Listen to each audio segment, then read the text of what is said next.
전국에 계신 경할몬 여러분, 안녕하세요. 경제 읽어주는 남자 김광석입니다.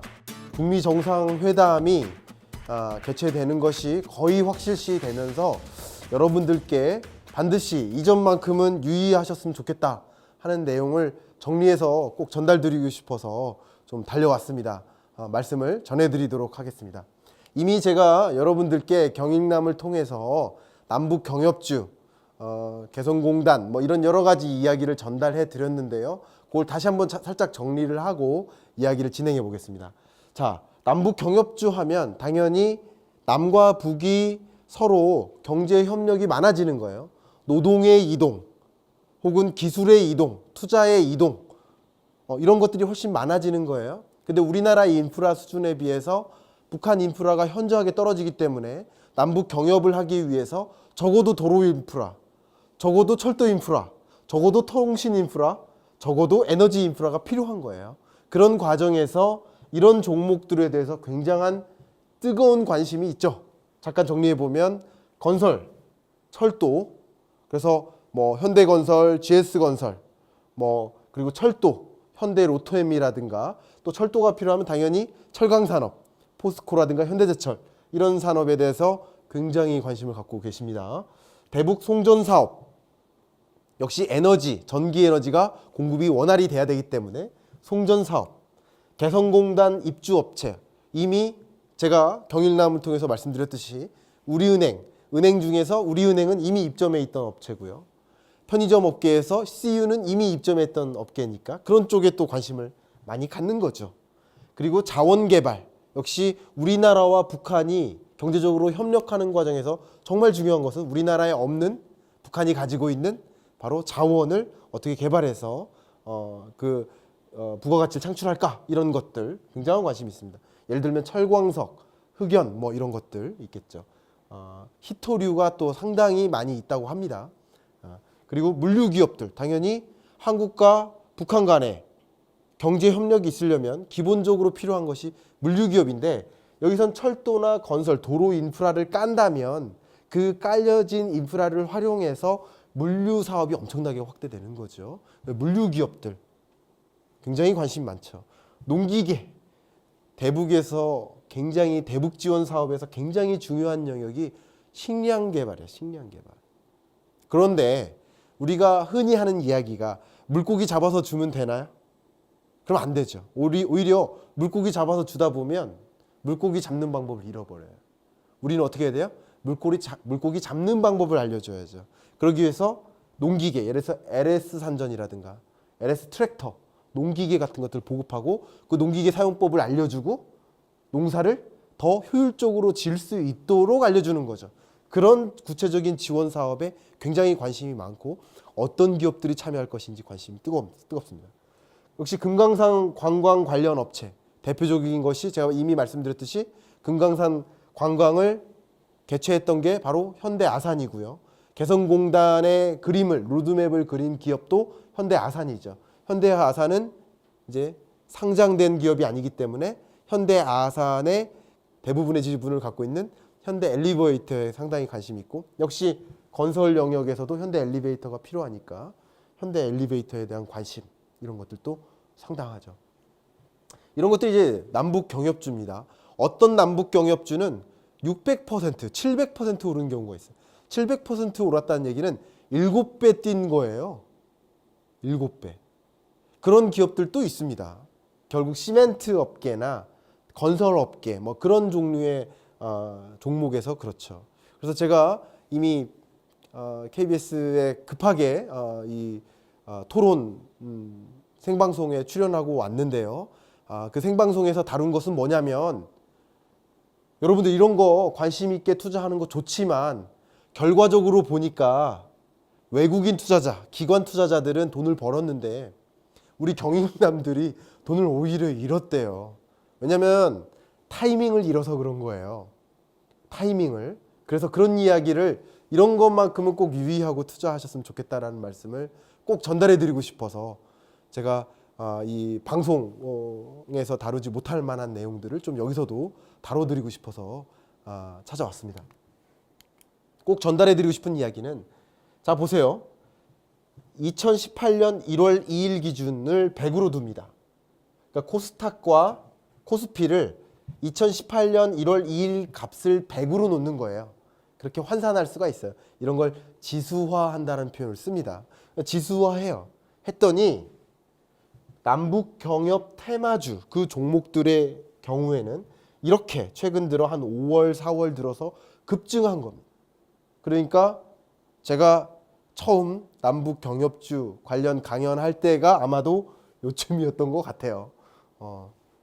어쨌든 그때 이제 저도 이제 그 강연을 듣고 오마이스쿨 경일남을 듣고 투자해서 많이 좀 이득을 봤다는 분들로부터 좋은 피드백을 받아서 저도 기분 좋고 그렇긴 합니다.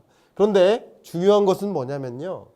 시장 전체에 비해서 남북 경협 테마주의 상장세가 훨씬 높다는 거. 이거는 굉장히 주목하고 그러니까 이런 테마주에 투자를 할 수밖에 없는 거죠. 그런데 중요한 것은 등락률입니다. 등락률. 변동성이에요. 변동성이 급등했다가 급락했다가 급등했다가 급락했다가 하는 그런 추이를 주목해야 됩니다. 그런데 많은 외국인 투자자들, 많은 기관 투자자들은 급등할 시점에 투자를 열심히 해요.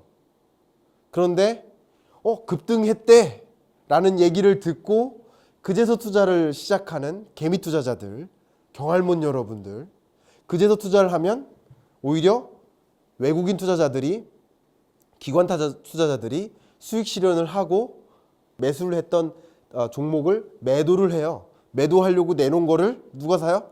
개미 투자자가 사는 거죠. 그러니까 어떻게 돼요? 그때부터 떨어지는 겁니다. 그런 경향을 좀 유의해야 된다. 다시 말하면 남북 경협 테마주 이런 이슈가 있을 때는 당연히 이슈에 따라서 그 주식 상승세에 대한 기대감이 있기 때문에 이 남북 경협주와 같은 테마주에 몰리기 마련입니다. 몰리기 마련인데 그런데 그 급등락을 굉장히 유의하면서 투자하셔야 될 것 같다. 그런 말씀을 꼭 전해드립니다. 왜 유의해야 되느냐? 한번 보겠습니다. 대선 테마주 2017년의 그래프예요. 2017년의 그래프를 한번 비교해 보면 이렇게 급등했었어요. 이 당시에도. 예를 들어 누가 대통령 된다, 문재인이 대통령 된다더라. 그럼 문재인과 관련된 여러 업종에 대해서 열심히 투자를 한 거죠. 했는데 대선 테마주가 급등한 이후에 어떻게 됐습니까? 다시 상대적으로 급락하는 효과를 봤죠. 이것은 뭐냐면 자, 주식이라 하면 기업의 자본이에요. 근데 주가라 하면 주식의 매매 가격이에요. 근데 주식은 기업의 자기 자본이기 때문에 내가 주식을 보유함에 따라서 내가 이 기업의 주인이 되는 거예요. 주식의 기본은 그거예요. 근데 주가는 뭐냐면 주식에 대한 수요와 공급에 따라서 정해지는 거예요. 이게 차이가 있습니다. 다시 말하면 기업의 성장성이 높게 기대된다고 했을 때 당연히 주가도 높게 기대되죠. 그런데 지금과 같은 이슈, 테마에 따라서 투자하는 경우에는 굉장한 관심만큼이나 실제로 기업이 이익 실현하는 경우는 드물기 때문이에요. 그렇기 때문에 이 점에 유의할 필요가 있습니다. 예를 들면 남북 경협을 해. 그래서 우리나라가 많은 건설사들이 건설 수주를 해낼 것 같아. 그러나 알고 보니 저가의 중국 기업들이 건설을 다 합니다. 저가의 철강 제조사들이 철강 공급을 다 합니다. 그러는 순간 내가 철강 기업에, 내가 건설 기업에 적극적으로 투자했지만 결국 실제 이익을 본 기업들은 다른 나라 기업일 수가 있어요. 예를 들면 그렇다는 거죠. 그러니까 주식 가치가 상승할 것이라는 기대 때문에 주가가 상승하는 건데 주가 상승은 다시 말하면 주식 거래에 대한 기대예요. 주식 거래. 기업의 성장성에 대한 기대예요. 기대. 근데 그 기대만큼이나 실질적으로 이익 실현을 못한 경우에는 다시 이렇게 떨어지는 거예요. 그렇기 때문에 여러분은 남북 경협 테마주 관심 있는 거 좋습니다. 그래서 짧은 시간 안에 많은 수익성 보는 것도 좋습니다. 그러나 그만큼 수익성이 높은 만큼 변동성이 굉장히 높기 때문에 투자 시점이나 투자 종목에 대한 판단을 굉장히 유의해서 하실 필요가 있겠고요. 더 중요한 것은 단순히 어떤 호재가 있다더라, 뭐뭐 하더라 통신에 의존해서 급하게 이거 많이 떴네 그제서 투자에 진입하는 것이 아니라, 그때 떨어지고 외국인 투자자가, 기관 투자자가 대량의 주식을 내놓을 때 그제서 사가지고 그때 급락하는 그런 일을 경험하는 그런 거 말고요. 실질적으로 남북 경협에 참여 가능성이 높은 기업, 실제 이것을 통해서 매출과 이익 실현을 해낼 만한 기업, 그런 우량한 기업, 실제 실적 발표도 유망할 것 같은 기업, 그런 기업들을 선정해서 함께 주식 투자를 해놓는다면 여러분 이런 테마주에 대한 관심과 함께 또 이 개미 투자자들만, 경알못만 투자에 실패하는 일을 좀 억제할 수 있지 않을까. 투자에 유의하면서 남북 경협주에 관심을 가져주신다면 여러분 수익성과 또 안정성 같이 가져갈 수 있는 그런 경알못 여러분이 될 수 있지 않을까 하는 생각에 여러분께 이런 내용들 전달해 드립니다. 지금까지 경제 읽어주는 남자 김광석이었습니다. 감사합니다.